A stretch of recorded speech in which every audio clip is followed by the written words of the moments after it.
On behalf of the EFDD, Mr Farage.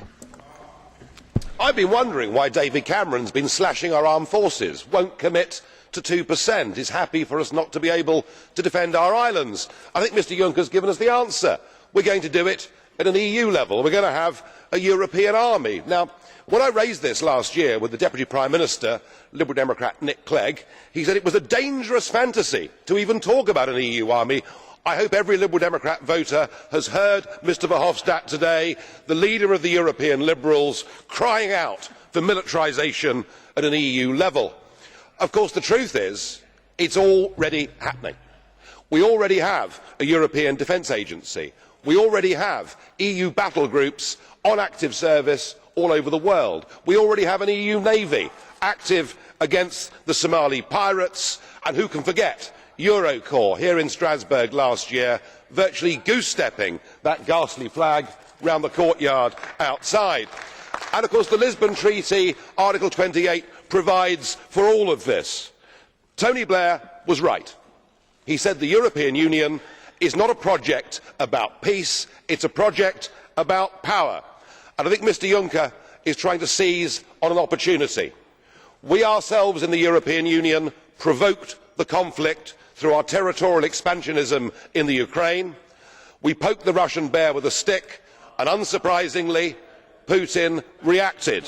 But this now is to be used as an opportunity to build a European army. And when, Mr Juncker, Mr Verhofstadt, I know that by heckling you increase your hits on YouTube, because otherwise nobody in Europe wants to listen to you, and the President really ought to let me speak. Just a moment, please. Just a moment. Thank you. Mr Farage, just a moment, please. Just a moment, please. Just a moment. Mr Verhofstadt, I turn to you. I have to ask you, please, to calm down. You may not like this speech, but we are Democrats and we listen to you too. So please do not interrupt.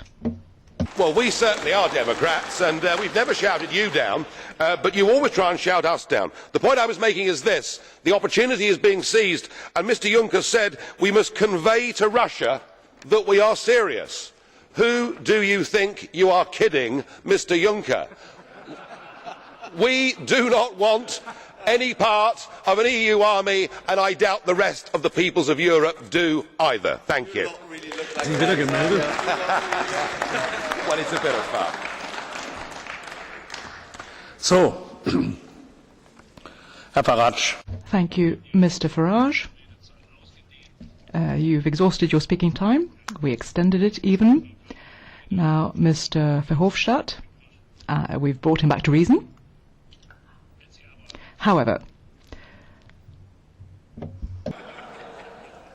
Ja gut, Vernunft ist immer eine Definition. Well, reason is a question of definition, I suppose. But anyway,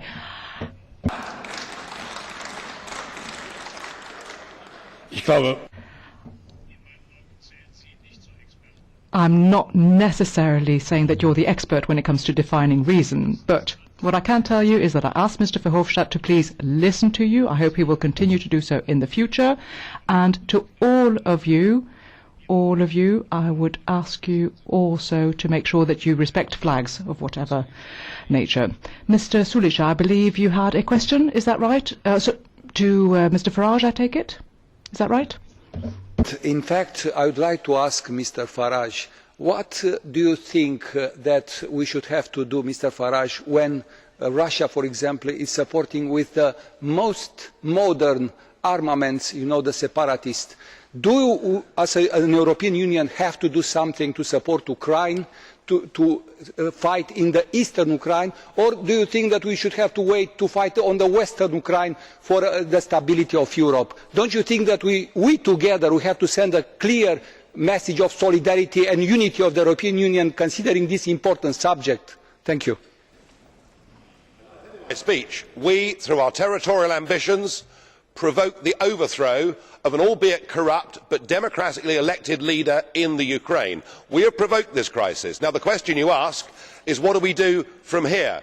I was in this chamber at the time when Libya was attacked. I heard the Liberals and the Greens screaming, frothing at the mouth, for us to bomb Libya, for us to become militarily involved because we believed that would make things better. My view, sir, is if you look at Afghanistan, if you look at Iraq, if you look at Libya and you look at the attempt to back the rebels in Syria, many of whom have now morphed into ISIS, we see that our recent foreign military interventions have made things worse, not better.